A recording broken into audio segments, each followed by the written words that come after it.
Buenas tardes, jóvenes del quinto de secundaria, del Divino Maestro, los docentes de Ciencia y Tecnología. Hemos elaborado el siguiente documento denominado ¿Qué es el espectro de emisión?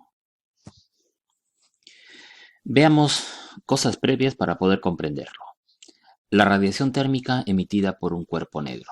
Un cuerpo negro es aquel que solo emite la radiación debida a su estado térmico. Tiene que ver con la temperatura. Cualquier otra radiación que llegue a ese cuerpo es absorbida por él. Una buena aproximación es un objeto hueco con un orificio, como se observa en el dibujo, de forma que cualquier radiación que penetre desde el exterior sufre reflexiones que solo la lleven de nuevo hacia el interior o sean absorbidas. Y este cuerpo negro justamente emite dicha radiación. Esa radiación lógicamente lo va a emitir en forma de eh, radiación térmica.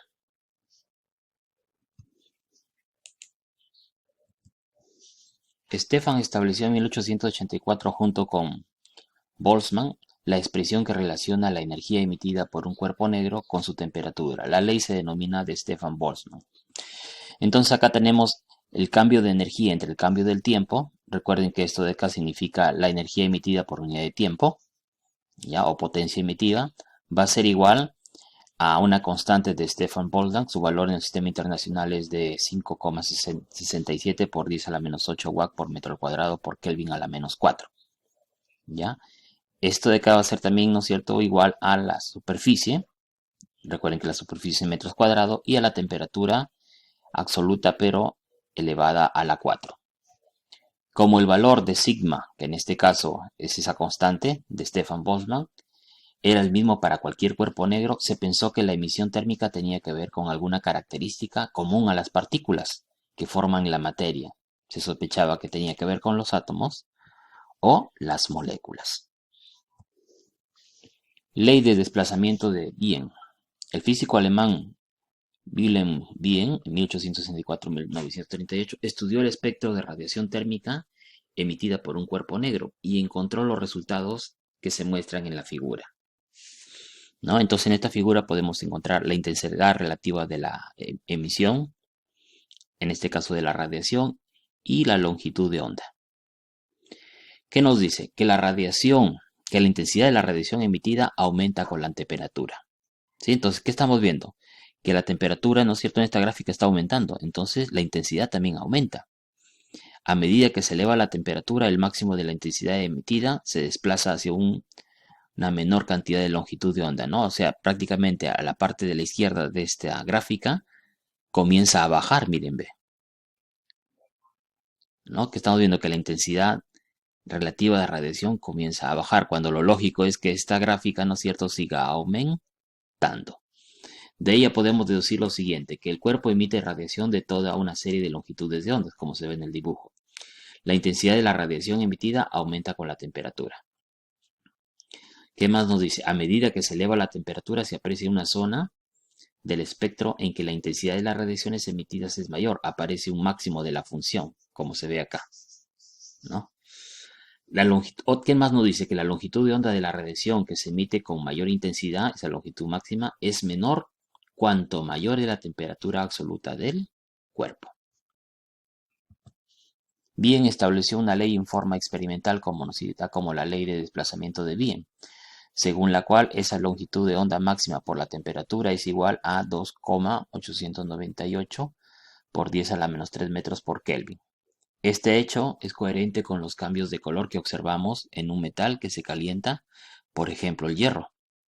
¿Sí? ¿Qué significa esto? Cuando nosotros calentamos, por ejemplo, un metal, va a comenzar a producir ciertos colores que implican, ¿no es cierto?, la radiación térmica que va emitiendo producto, ¿no es cierto?, de la energía que está acumulando ese cuerpo, ¿no?, que sería un cuerpo negro en este caso. Veamos un ejemplo resuelto. Enuncia y explica la ley de desplazamiento de Wien basándote en dicha ley. Deduce qué estrella tiene más temperatura superficial, el Sol, cuyo pico de emisión se produce para una longitud de onda de 502 nanómetros, la longitud de onda máxima para el Sol, o la estrella supergigante roja Antares, cuyo pico de emisión se produce a una longitud de onda de Antares máxima de 880 nanómetros. Entonces, de acuerdo con la ley de desplazamiento de Wien, la longitud de onda a la que se produce el máximo de emisión térmica de un cuerpo es inversamente proporcional a su temperatura, ¿no? Como tenemos acá esa longitud de onda con su temperatura, ¿no? Por esa constante. Si nosotros hacemos la aproximación de este valor, ¿no? Que sea prácticamente 3 por 10 a la menos 3 metros, y lo dividimos entre esa longitud máxima, ya sea para el Sol y para Antares, nos va a salir que la temperatura de nuestro Sol va a ser mayor justamente a la de Antares. En consecuencia, la estrella supergigante roja Antares, que está en la constelación de Escorpio, tendrá una temperatura superficial que la del Sol, ya que su pico de emisión se produce para una longitud de onda mayor que la del Sol. ¿Qué significa esto? Que a menor longitud de onda que tenga un cuerpo, en este caso una estrella, mayor temperatura tendrá. Por lo tanto, la temperatura de Antares es menor a la temperatura del Sol. ¿Por qué? Porque nuestro Sol tiene menor longitud de onda que la de Antares.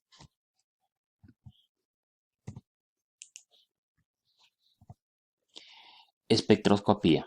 La espectroscopía es el estudio de la interacción entre la radiación electromagnética y la materia, con absorción o emisión de energía radiante. Tiene aplicaciones en diferentes campos como la astronomía, el ejemplo anterior lo dice, la física, la química y la biología, entre otras disciplinas científicas. El análisis espectral se basa en detectar la absorción o emisión de radiación electromagnética a ciertas longitudes de onda, en relación con los niveles de energía implicados en una transición cuántica. Entonces se basa en la física cuántica, en otras palabras. Existen tres casos de interacción con la materia. Un choque elástico, existe solo un cambio en el impulso de los fotones, por ejemplo, los rayos X, la difracción de electrones y la difracción de los neutrones. En choques inelásticos, por ejemplo, en la espectroscopía de Raman. Y también el otro caso sería la absorción o emisión resonante de los fotones. En nuestro caso, nosotros, como vamos a ver cómo nace la física cuántica, y esta espectrofotografía de absorción y emisión nos va a servir para la identificación de cada uno de los átomos de la tabla periódica. Espectros visibles de emisión. Un espectro visible de emisión de un elemento es el conjunto de luces características que emite un elemento cuando se excita por medio del calor o de una descarga eléctrica. ¿Ya? Entonces, ¿qué me está diciendo este espectro visible de emisión? Cuando se le va a agregar a un átomo o a un material que está hecho de un elemento químico, ya sea calor o una descarga eléctrica, emite energía y eso se puede observar. Eso es el espectro visible de emisión. Al impregnar un hilo muy fino de platino de determinadas sales y colocarlo a la llama de un mechero, la llama adquiere coloraciones características del elemento metálico que forma parte de esas sales. Por ejemplo, todas las sales de sodio presentan líneas amarillas intensas. Esto puede observarse con un prisma o con un espectroscopio,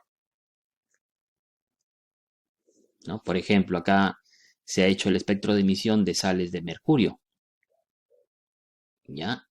Y acá podemos observar en las sales de mercurio estas líneas. Esto es característico del mercurio. Y en el caso del sodio, estas son las líneas que produce, estas dos líneas amarillas, que es diferente a la del mercurio. El mercurio produce más líneas. En el caso del sodio, solamente estas dos líneas. Entonces, esto es característico de cada elemento de la tabla periódica.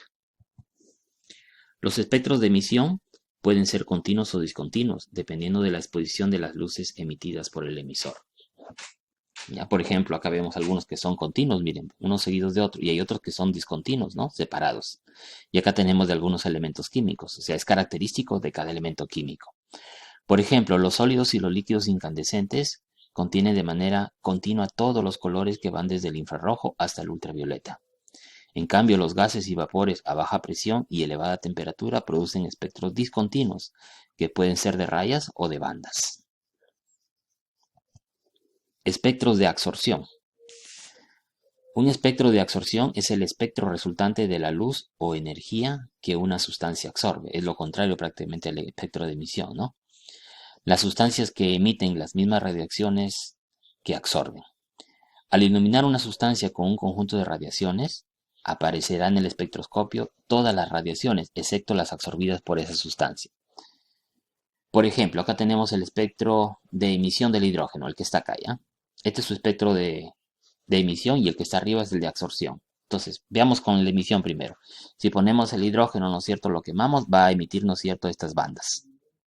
Y si le ponemos una luz que tiene, ¿no es cierto?, los colores del arco iris, recuerda eso, y ponemos, ¿no es cierto?, ese hidrógeno que está, ¿no es cierto?, emitiendo radiación, entonces va a absorber el hidrógeno, radiación, y se va a observar estas bandas, ¿no? Estas bandas de colores. Y estas de acá son las que no ha llegado a absorber. Solamente las de colores son las que no se absorbieron. Y las bandas que están de negro son las que ha absorbido, en este caso, el átomo de hidrógeno. En este dibujo podemos ejemplificar un poco mejor esto de acá. Acá tenemos en la parte de la izquierda de este dibujo es el espectro de emisión y en la parte de la derecha tenemos el espectro de absorción. Por ejemplo, con la luz de la llama producida por las sales de sodio, acá estamos quemando sales de sodio, aparecen dos líneas brillantes. Esto sería el espectro de emisión. Ahora tenemos lo mismo, miren, una vela donde está quemándose una sal de sodio, pero acá vamos a poner una luz que produce, ¿no es cierto?, los colores del arco iris, los 7 colores.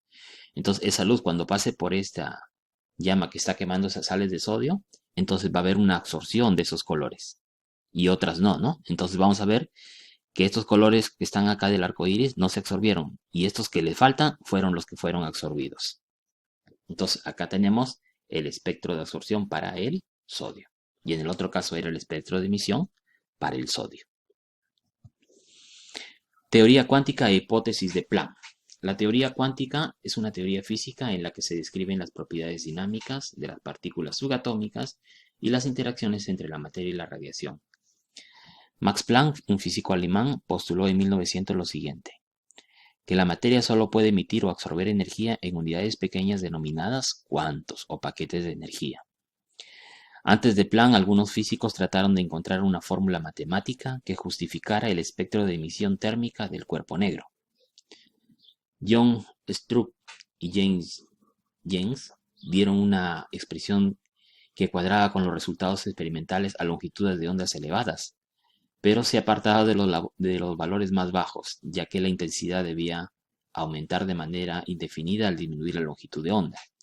Este hecho se conoció como la denominada catástrofe del ultravioleta, ya que no podía explicar el descenso en la intensidad de la radiación emitida, que se producía a longitudes de onda menores que la luz ultravioleta. Lógicamente, Planck sí llegó a identificarlo y con su fórmula creó la teoría cuántica, ¿no? Entonces, esos resultados de esto de Rayleigh y James teóricamente debían tener esta línea de puntos, miren, ¿sí? Donde a mayor temperatura, ¿no es cierto?, significaría que habría mayor energía emitida, cosa que no sucede. Lo que sucede es esto de acá, miren, en parte se parece hasta acá, ¿no?, estas líneas, pero de acá para acá, hacia abajo, esto es lo que se denominó la catástrofe del ultravioleta. La catástrofe del ultravioleta, según la ley de Rayleigh-Jeans, la radiación emitida por el cuerpo negro debía aumentar a medida que disminuía la longitud de onda, o sea, de acá para acá tendría que seguir aumentando, algo que no concordaba con los experimentos. Planck, sin embargo, dedujo una fórmula que se ajustaba muy bien a sus datos experimentales. Esta es la fórmula que hizo Max Planck, donde lógicamente ahí está su famosa constante de Planck. Tras otras tentativas, Planck postuló la hipótesis que revolucionaron el mundo de la física. Estas fueron las siguientes. Primero, la materia está formada por partículas, ya sea moléculas, átomos, electrones, etc., que oscilan emitiendo energía en forma de radiación electromagnética. Segundo, la energía que emiten esas partículas no puede tener cualquier valor, sino tan solo algunos valores que son múltiplos de una cantidad discreta de energía llamada cuanto. Tercero, el valor de un cuanto es directamente proporcional a la frecuencia de la radiación emitida. Ambas magnitudes, la energía de un cuanto y la frecuencia, vienen relacionadas por la expresión. La energía del cuanto es igual a la constante de Planck por la frecuencia, donde la constante de Planck tiene un valor de 6,63 por 10 a la menos 4 joules por segundo. Cuarto, la energía solo puede absorberse o emitirse en cuantos elementales, es decir, la energía total emitida o absorbida será igual a un número entero de cuantos o paquetes elementales de energía. Entonces, esa energía absorbida o emitida va a ser igual, ¿no es cierto?, a un número entero multiplicado justamente por la energía del cuanto, que en este caso sería la constante de Planck por la frecuencia. ¿Ya? Entonces, a eso lo vamos a multiplicar por ese número entero y nos va a dar esa cantidad de energía absorbida o emitida, donde n siempre va a ser un número entero positivo. El efecto fotoeléctrico. ¿Es la luz una onda o un corpúsculo o una partícula? Esta pregunta inquietó mucho tiempo la mente de los físicos hasta que Einstein estudió el denominado efecto fotoeléctrico y determinó lo impensado, es ambas cosas al mismo tiempo. A fines del siglo XIX no se dudaba que la luz era una onda electromagnética. Sin embargo, luego del descubrimiento del efecto fotoeléctrico se observó que esta teoría presentaba limitaciones. El efecto fotoeléctrico consiste en la emisión de electrones por un metal, cuando sobre él incide un rayo luminoso de determinada frecuencia. Esta emisión puede ser detectada por el paso de corriente a través del circuito de un dispositivo, como el que se observa en la imagen. Entonces, los electrones chocan sobre una placa de metal y de acá los fotones de luz chocan en una placa de metal y de acá se desprenden electrones. Y esto origina justamente una corriente eléctrica, ¿ya? Genera una corriente eléctrica. No todos los rayos luminosos provocan la emisión, pues para cada metal existe una frecuencia mínima, por debajo de la cual no se produce tal efecto, aunque el haz sea muy intenso. ¿Ya? Entonces, tiene que haber una frecuencia mínima para que suceda esto. Así el rayo sea muy intenso y la frecuencia no es la mínima, no va a suceder. Es decir, la emisión de electrones depende de la frecuencia y no de su intensidad. Teoría del fotón de Einstein. Modelo corpuscular de la luz. Einstein empleó la hipótesis de Planck y mencionó que la luz en ocasiones no se comporta como una onda, sino como un flujo de corpúsculos o partículas denominados fotones. Cada uno de estos fotones transporta energía. Así, cuando un fotón incide sobre el metal, transfiere toda su energía a algunos de los electrones del metal. Para Einstein, un haz de luz de determinada frecuencia está formado por cierto número de fotones en movimiento, de tal forma que la energía que transporta cada uno de estos fotones está relacionada con la frecuencia de la radiación. Entonces, esa energía se relaciona con la frecuencia de la radiación, ¿no? Por lo tanto, esta explicación coincide con la expresión de Planck, que nos dice que la energía es igual a su constante por la frecuencia de esa radiación. Nuevamente acá tenemos el efecto fotoeléctrico de manera esquemática. Tenemos la luz, los fotones, que tienen una energía, llegan sobre la superficie de un metal y esa energía lo transfieren a los electrones. Y los electrones pasan un umbral y comienzan a salir desprendidos con una velocidad determinada. Y se puede calcular, ¿no es cierto?, esa energía de los electrones. Este es el principio por el cual funcionan las celdas fotovoltaicas, los paneles solares. Fotones e intensidad de la luz. Si dos haces de luz con la misma frecuencia inciden sobre un metal, ¿ya? Los dos haces de luces, en este caso, la frecuencia es la misma, ¿ya? Y uno de los haces tiene mayor intensidad que el otro, entonces este último tendrá mayor número de fotones. Por lo tanto, emitirá un mayor número de electrones. Tenemos dos haces de luz, fotones, ¿ya? De la misma frecuencia, recuerden en este caso. E inciden sobre las placas, ¿no es cierto?, donde hay un metal. Donde va a haber mayor intensidad de fotones, entonces va a haber mayor intensidad de corriente eléctrica. Por ejemplo, en este primero estamos viendo que se desprenden más electrones. En este segundo se desprenden menos electrones. Por lo tanto, el primero va a tener más intensidad siempre y cuando los dos fotones tengan la misma frecuencia. En 1905, Einstein explica que la luz está constituida por partículas denominadas fotones y que la energía que tienen estas partículas es proporcional a la frecuencia de la luz. Asimismo, mencionó que existe una cierta cantidad mínima de energía que es necesaria para extraer un electrón de la superficie de un cuerpo sólido, la que denominó función de trabajo, ¿no? El que está acá con W, que depende de la composición del metal. Esta explicación se resume en la siguiente ecuación. Entonces, esa energía cinética máxima de un electrón emitido va a ser igual a la constante de Planck multiplicada por la frecuencia de la onda electromagnética menos esa función de trabajo. Según esta teoría, existe una dependencia de la energía cinética máxima de los electrones emitidos por el metal, la cual varía con la frecuencia. Esto quiere decir que existe una frecuencia umbral por debajo de la cual no existe emisión de electrones. Dicha frecuencia se expresa de la siguiente manera. La frecuencia umbral sería igual a la función de trabajo entre la constante de Planck.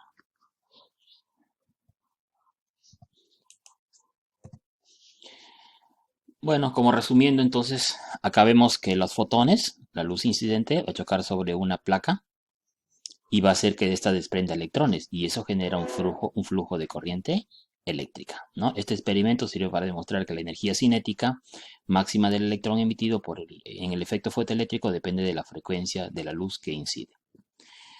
Hay que recordar que los fotoelectrones son aquellos electrones que son liberados cuando chocan con uno de los fotones del haz luminoso para luego ser emitidos por el metal. Dicho haz luminoso puede tener una baja intensidad pero una determinada cantidad de energía. Los electrones liberados, o también llamados fotoelectrones, constituyen una corriente fotoeléctrica cuando el sistema se incluye como parte de un circuito estable. Ejemplo resuelto. Un haz muy intenso de luz roja, acá se ve el dibujito, no aumenta la emisión de electrones. En cambio, si se cambia la luz roja por una luz azul, la velocidad de electrones emitidos aumenta y por lo tanto también lo hace su energía. ¿A qué se debe esto? Bueno, en el denominado efecto fotoeléctrico se demuestra que la energía de los electrones emitidos solo depende de la frecuencia de la luz. Recuerden que la luz azul tiene mayor frecuencia que la roja, ¿ya? Y no de su intensidad. En este caso, esto se debe a que la frecuencia de luz azul es mayor que la frecuencia de luz roja. Por lo tanto, emite más electrones la luz azul y la roja no. Ejemplo resuelto. Un foco incandescente de 50 watts emite el 1% de la potencia. Significa en este caso 0,5 watts, ¿no? Que se le suministra en forma de luz con una frecuencia de 5,45 por 10 a la 14 Hz. Calcula la energía de cada fotón y el número de fotones por segundo que emite la fuente. Entonces calculamos la energía de cada fotón. La energía sería igual a la constante de Planck por la frecuencia, ¿no? Nos dan como dato ahí la frecuencia. Multiplicamos 6,63 por 10 a la menos 4 joules por 10 a la menos 34 joules por segundo por la frecuencia que sería 5,45 por 10 a la 14 Hz y nos sale un valor de 3,6 por 10 a la menos 19 joules. Esa es la energía. Ahora veamos si la potencia radiada en forma de luz de la longitud de onda de la frecuencia dada es de 0,5 watts, que es el 1% de 50 watts. Eso equivale a 0,5 joules por segundo. Entonces tenemos que en cada segundo el número de fotones será lo siguiente, ¿no? 0,5 joules por segundo lo dividimos entre este valor de la energía y nos va a salir el número de fotones, que es 1,4 por 10 a la 8 fotones emitidos por segundo. Actividad. Elabora un resumen del tema tratado. Elabora un texto resumen de lo realizado que contenga la radiación térmica emitida por un cuerpo negro, la ley de desplazamiento de Wien, los espectros visibles de emisión y absorción, la hipótesis de Planck y la teoría del fotón de Einstein, que es el efecto fotoeléctrico. Ticket de salida. ¿Qué es lo más importante que aprendiste en la clase de hoy? ¿Entendiste la clase de hoy como lo sabes? ¿Qué preguntas tienes sobre la clase de hoy? Muchas gracias, hasta una nueva oportunidad.